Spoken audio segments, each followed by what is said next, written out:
Wange Saimo Kawalata ne mwanyina Zedian Heaven n'abatoba ku district final twongera okubabuzaako n'okubaaniriza abalabi ku kitundu kyaffe kino ekyokubiri. Saimo nga bwe tugambye nti olunaku lwaleero abakulembeze abalonde ku municipality Nansana lwe bagenda okuwa ebirayiro byabwe olunaku lwaleero.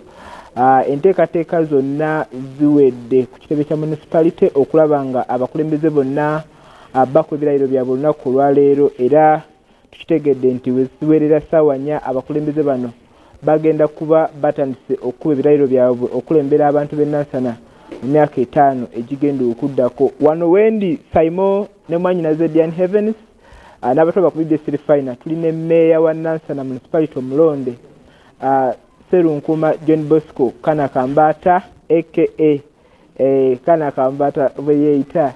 So twagala tubulire olunaku lwaleero lutuuse. Meya abakulaba ku district final baagala okumanya enteekateeka y'okulayira ku okwaleero abantu ba Nansana tukimanyi okulayira kuno kutuukidde mu kiseera ng'eggwanga lyaguddemu ekirwadde ky'Ebola tebakkiriza abantu bangi nnyo okukuŋŋaana. Olumala okuba ebirayiro byo ki kyotandikirako? Okusookera ddala neebaza abalabi ba BBS Telefina, neebaza muganda wange Saimo n'omukyalo oyo gwaweereza naye mu studio okubeera nga batwadde omukisa ogulabikako eri abantu saabe Nansana bokka n'eggwanga lyonna okutwaliza awamu. Olunaku lwaleero ennaku z'omwezi 22 lwe lunaku olwategekebwa okulayira kwaffe era olwaleero lwe lunaku officially lutuyingira mu ofiisi tuteekebwamu abantu b'e Nansana sebo. Nze ayogera wano nze Serunkuma John Bosco Kanakambata meeya wa Nansana municipality omulonde era yeetegese okulayira olunaku olwaleero. Abantu b'e Nansana baagala okuwulira meeya kiki kyatandikirako mu nnaku z'ekikumi ezisookera ddala amangu ddala nga amaze okuba ebirayiro by'olunaku olwaleero?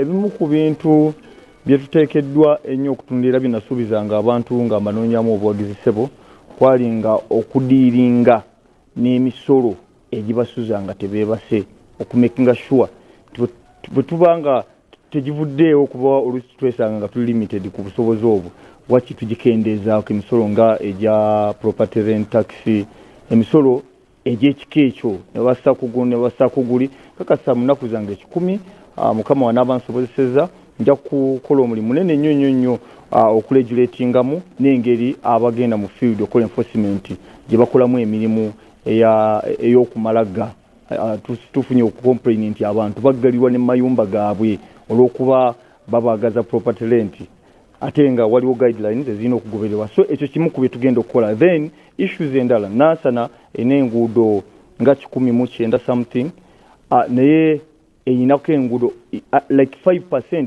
nga zenkole ziri tamakiti. So tugenda kwongera ku rate ya infrastructure. Ebirala bye tutunuulidde okukolera abantu b'e Nansana mulimu okutumbula ebyenjigiriza n'ebyobulamu kubanga ebyo byonna bibeera wansi wa ofiisi yaffe ssebo.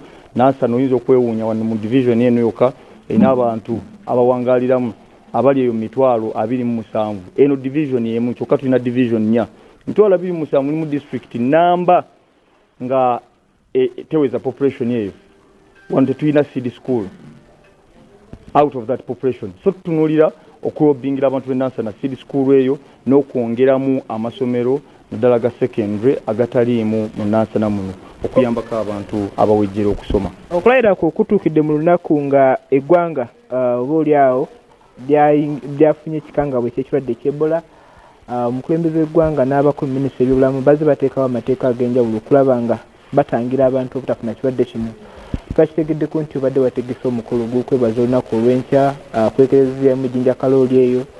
Omukolo guno enteekateeka zigenda kutambula zitya era abantu abatagenda kusobola kubeerawo nga abajulizi ng'okuba ebirayiro byo be bakkirizibwa okujja enkya ku mukolo ogwo? Kituufu olunaku lw'enkya tubadde twategese ejjinja kalooli okwebaza Katonda olw'obuwanguzi obwo ate n'ebyo ebingi byatuyisizaamu wakati mu kunoonya obuwanguzi buno kubanga tebibadde byangu. So mu kutegeka omukolo ogwo twalowoozezza okuŋŋaanya abantu baffe bonna abatagenda kufuna mukisa guyingira wano munda kubeerawo nga tukuba ebirayiro. Weewaawo ab'ebyokwerinda n'abatwala ekifo batugambye nti babataddeko obukwakkulizo obutakkiriza bantu kukuŋŋaanirawo mu ngeri ya kabagira. Wabaddeyo omukolo ku Sande ne guyimirizibwa on basis of Ebola so tujja kuba tucommunicatinga kubanga twa postponinze omukolo ogwo tugenda kuguteekateeka mu date eziddako maaso nga restrictions zino zikendezeddwa. Obubaka bw'obusemba mu bufunze eri abantu b'e Nansana municipality. Abantu b'e Nansana municipality mbeebaza okusooka mbeebaza okuneesiga okubeera omukulembeze waabwe okubeera meeya waabwe. Njagala kubasuubiza nti ngenda kuweereza ab'omu ghetto, ngenda kuweereza abagagga kubanga Nansana nga bw'ogiraba etimuka buli kaseera ate ekigiyitimusa kityo be bagagga abali willing okuteekamu investment. So ngenda kubeera custodian ow'obugagga bwabwe owe properties zaabwe ate era n'abawejjira batanafuna properties ngenda making sure nti obulamu bwe batambuliramu si bwebwo obw'okunyigirizibwa nga nkozesa ofiisi yange.